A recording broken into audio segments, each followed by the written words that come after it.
Turqia është vënë në shënjestër në një farë mënyre në hartën e Iranit si baza Injilik, e cila në një farë mënyre është ndoshta edhe cak i iranianëve, por mendoj për të hyrë në momentumin në një luftë Turqi-Iran nuk do ketë mundësinë ta shijojnë ndokush që e pret këtë, sepse Turqia në një farë mirë që mund të rrezikohet, sidomos me rrezikimin e aktivizimin e faktorit kurd në Irakun verior për të hyrë në një bandim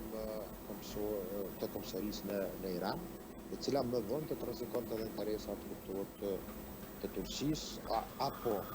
utilizzimin e faktorit kurd që refuzim bëhet nga Izraeli dhe Shqipëria. Por mendoj që kemi deklarata kontradiktorë të cilat i kanë janë vetë Trumpi që janë të gatshëm aktivizimin e forcave të Talibanit dhe Barzanit, dy udhëhecëve.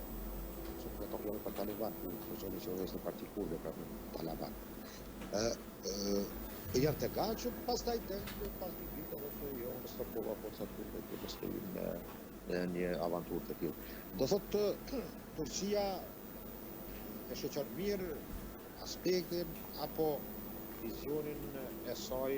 që para se rrezikoj faktorit kurd apo një shteti pretendime të tyra për krimin e shtetit kurd, e cila përfshin pjesë të Iranit, Turqisë, Sirisë dhe Irakut. Por për momentin besoj që Turqia ka kapacitetet të tilla që të vlerësoj rrezikshmërinë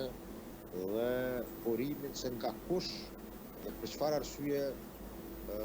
bëhet goditjet e tilla të herpasëshme provokime në territorin e saj.